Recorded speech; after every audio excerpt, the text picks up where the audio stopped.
Olá, meu querido, bom dia, boa tarde, boa noite, tudo bem? Louvado seja o nosso eterno Criador. Meu querido, veja bem, estamos aqui para deixar um assunto muito importante com respeito às características dos filhos de Deus.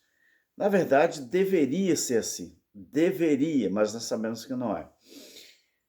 Às vezes eu tenho uma preocupação com o quê? Se, se o critério para a vida eterna, se for realmente isso aqui que eu vou mostrar para você, dificilmente alguém se salvaria para a vida eterna. Ainda bem que a vida eterna não é para o ser humano físico. Ainda bem. Que imagine você se a salvação eterna dependesse disso aqui que vou ler para você. Ninguém, nenhum ser humano, nenhum religioso, nenhum crente denominacional conseguiria a vida eterna. Se fosse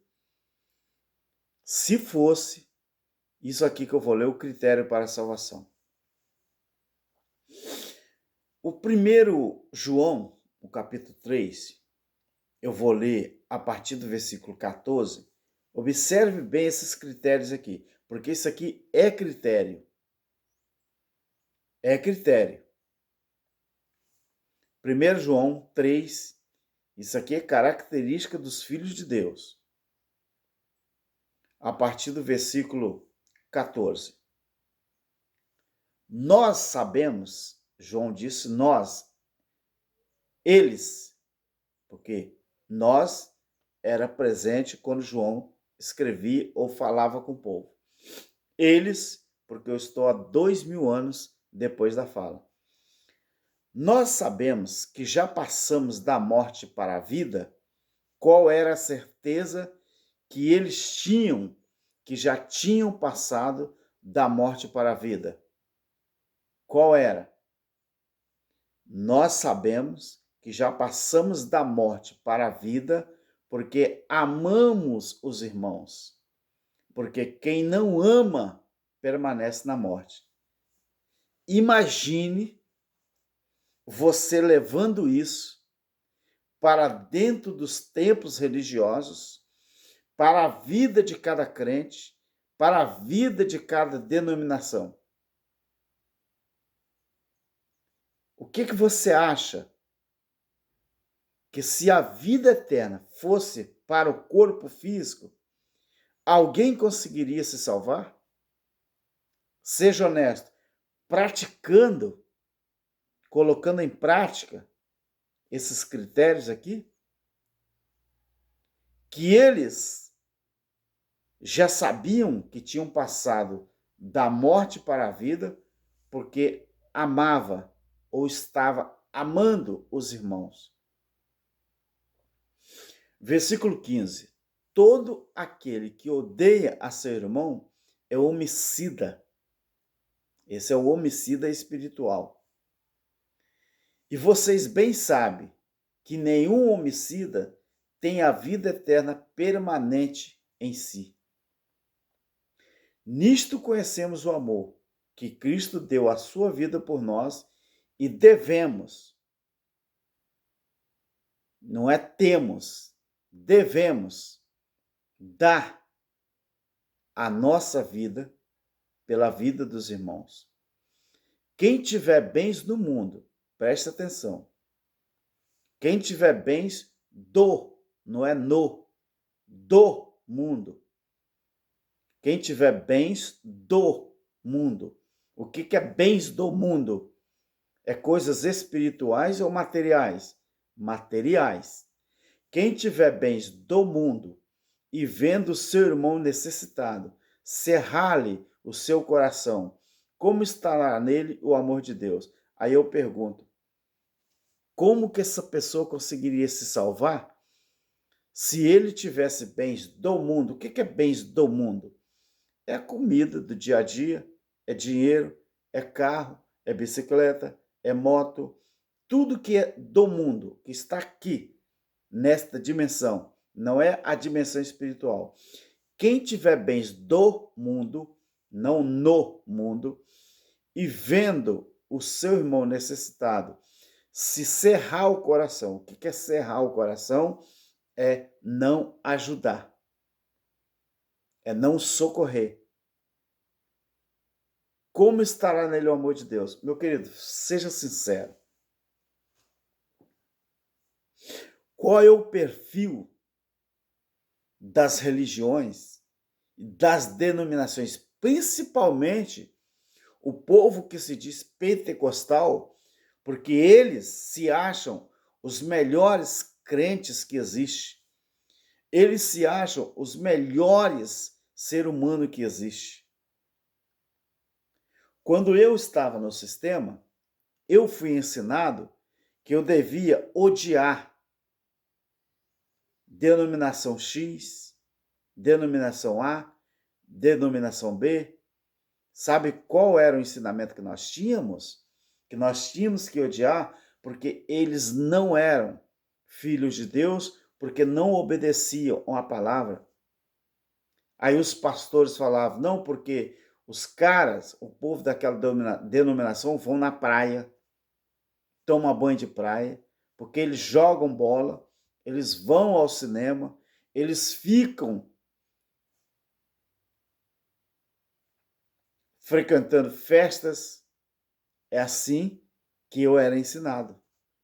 E eu cresci com essa coisa na minha cabeça, que eu devia odiar os crentes que iam na praia, os crentes que jogavam bola, os crentes que usavam bermuda. Eu devia odiar os crentes, né, as mulheres que cortavam o cabelo. Eu devia odiar o crente que usava camiseta. Foi assim que eu fui ensinado. Agora eu pergunto para você, hoje, nas denominações evangélicas, enquanto você está lá dentro com eles, eles te consideram como alguma coisa. Quando você sai de lá, você não presta, você não vale nada, você não é filho de Deus. Porque o critério para a religião pentecostal, principalmente, o critério para você ser filho de Deus é você frequentar uma denominação. O critério deles não é você ajudar o semelhante. O critério deles não é você ajudar o seu irmão. O critério deles não é você amar ao irmão ou a irmã. O critério deles é você frequentar uma denominação. Aí eu te pergunto, esse critério que eles ensinam é bíblico ou é antibíblico? É antibíblico. Mas por que eles fazem? Porque eles aprenderam desse jeito, eles não tentam buscar na palavra uma orientação, uma didática, uma luz, uma direção. Aí eles preferem buscar nos homens uma verdade que não existe. Então João, há 2000 anos atrás, ele já estava falando isso aqui. Imagine, queridos, João chegar nos dias de hoje, ele ser convidado por algum pastor, por algum líder, aí João abrir a Bíblia e ler essa parte da Bíblia aqui. Com que olhar o pastor, os membros, iriam olhar para João? Imagine João abrindo a Bíblia e falando assim: olha, meu querido, olha, pastores, olha, membros de igreja, se vocês não amar o semelhante de vocês, vocês não têm vida eterna em vocês ainda. Olha, pastores, olha, líderes religiosos, se vocês que têm dinheiro, que têm carro, que tem casa bonita, que tem muita comida, se vocês não der a comida que vocês têm, repartir com seus irmãos, vocês não têm vida eterna. Se você que tem 3 carros, meu querido, se você não der um para o seu irmão que está precisando de um carro para trabalhar, você não tem vida eterna. Imagina como que os pastores olhariam para João. Olhariam para João, torciam a cara, puxava, não vou dizer paletó, puxava, não é, a bata de João e falaria com João assim: olha, aqui nunca mais você volta para pregar. Aqui nunca mais você volta para ensinar. Por quê? Porque o critério da vida eterna para os religiosos é você pagar dízimo, é você ofertar, é você frequentar o culto num lugar físico. O critério para a vida eterna dos religiosos é você ter um cartão de membro no bolso.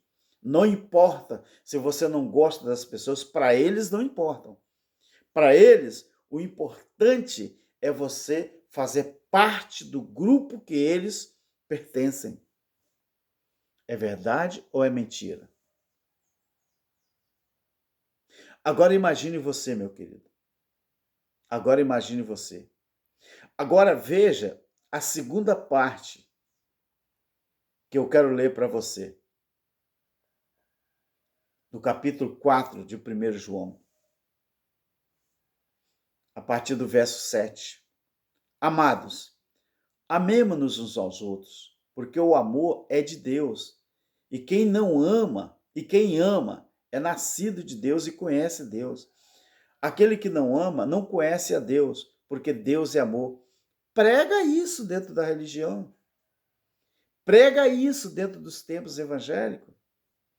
Fala para eles que João disse que quem não ama não conhece a Deus, porque Deus é amor. Então, se alguém não ama o seu semelhante, o que acontece? Ele não ama a Deus, porque Deus é amor. Por isso que eu falo, eu não acredito que exista ateus, porque se o ateu consegue amar o empregado dele, amar o irmão, amar o filho, amar a esposa, como que ele é ateu? Se para amar ele precisa de Deus. Agora veja o verso 9 de 1 João capítulo 4. Nisto se manifestou o amor de Deus para conosco, em que Deus enviou seu Filho unigênito ao mundo para que por meio dele, tá vendo? Por meio dele, vivamos. Nisto está o amor, não em que nós tenhamos amado a Deus, mas em que ele nos amou. Ele nos amou e enviou seu Filho com propiciação pelos nossos pecados. Propiciou ou não propiciou? Então aqui está uma coisa interessante. Propiciação, né, é uma força sobrenatural, né, uma obra que realmente agradou. Foi uma manifestação em favor da vontade do eterno Criador, essa propiciação. Amados, se Deus assim nos amou, nós também devemos amar uns aos outros. Ninguém jamais viu a Deus, mas se amarmos uns aos outros, Deus está em nós e em nós é aperfeiçoado o seu amor. Meu querido, como que os crentes conseguem dizer que vão morar no céu, que eles acreditam que seja fisicamente, mas se ele não consegue amar nem o seu semelhante? Como isso é possível?